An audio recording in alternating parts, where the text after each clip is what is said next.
के प्रबंधन के लिए पिछले लगभग 2 वर्षों से पूरा देश प्रधानमंत्री मोदी जी के नेतृत्व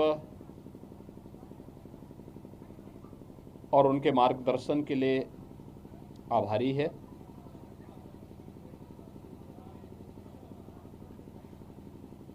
दुनिया के अंदर भारत का कोरोना प्रबंधन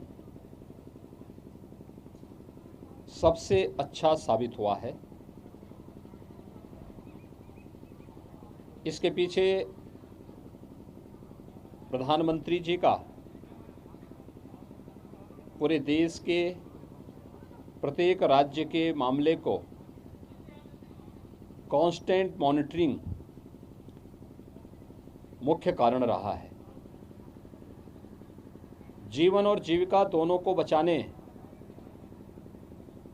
का जो मंत्र प्रधानमंत्री मोदी जी का था वह कारगर साबित हुआ।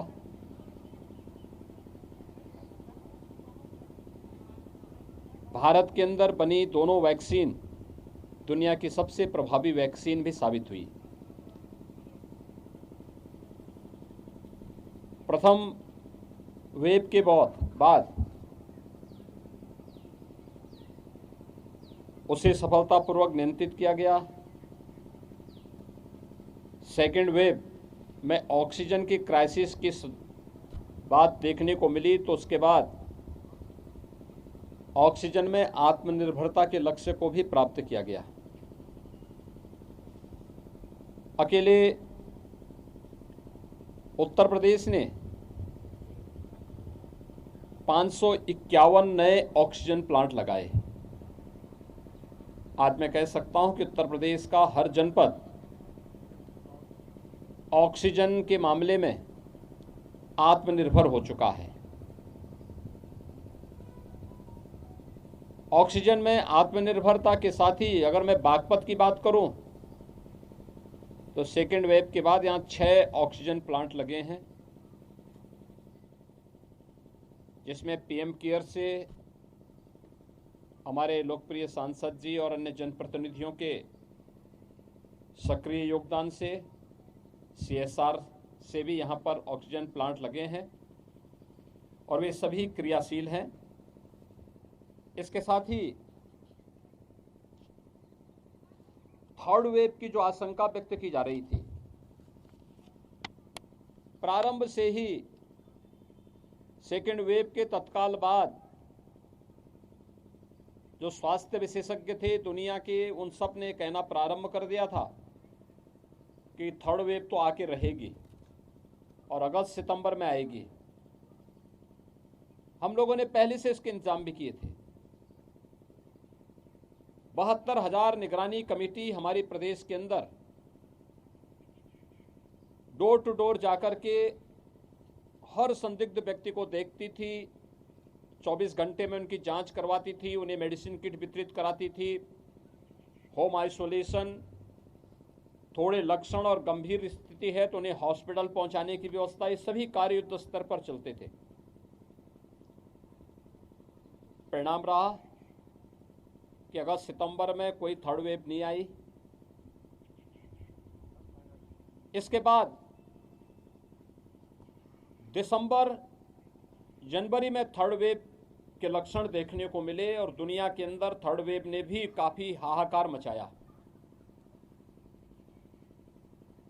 उत्तर प्रदेश के अंदर थर्ड वेव भी नियंत्रण में है और अगले 10 दिन के अंदर थर्ड वेव पर पूरी तरह नियंत्रण किया जा सकता है, इसमें अब कोई संदेह नहीं रहा।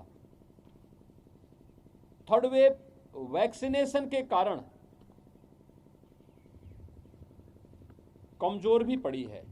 अगर कोई संक्रमित हुआ भी है तो एक वायरल फीवर मात्र बनकर के रह गया है। यही कारण है अब तक केवल पूरे प्रदेश में 1% लोग ही हॉस्पिटल में हैं। और बागपत में मैं बात करूं तो बागपत जनपद में केवल 3 पेशेंट हॉस्पिटल में हैं। यहाँ पे कुल सक्रिय मरीज वह 260 हैं, जिनमें से मात्र 3 हॉस्पिटल में हैं। उनकी स्थिति बहुत माइल्ड है, बहुत सामान्य स्थिति है। ये स्थिति वैक्सीनेशन के अभियान को तेजी के साथ आगे बढ़ाने का परिणाम है। सबको वैक्सीन, फ्री में वैक्सीन। वैक्सीन के बारे में लोगों ने कितना भी गुमराह क्यों न किया हो, लेकिन कोरोना के खिलाफ देश की लड़ाई को आगे बढ़ाने के लिए देश की भी और प्रदेश की भी जनता ने प्रधानमंत्री मोदी जी की बातों पर ध्यान दिया। मुझे बताते हुए प्रसन्नता है कि उत्तर प्रदेश में पहली डोज लेने वालों की संख्या 99% से अधिक है। सेकेंड डोज लेने वालों की संख्या प्रदेश में लगभग 70% है। अगर मैं बागपत की बात करूं तो लगभग 98% लोगों ने फर्स्ट डोज ले ली है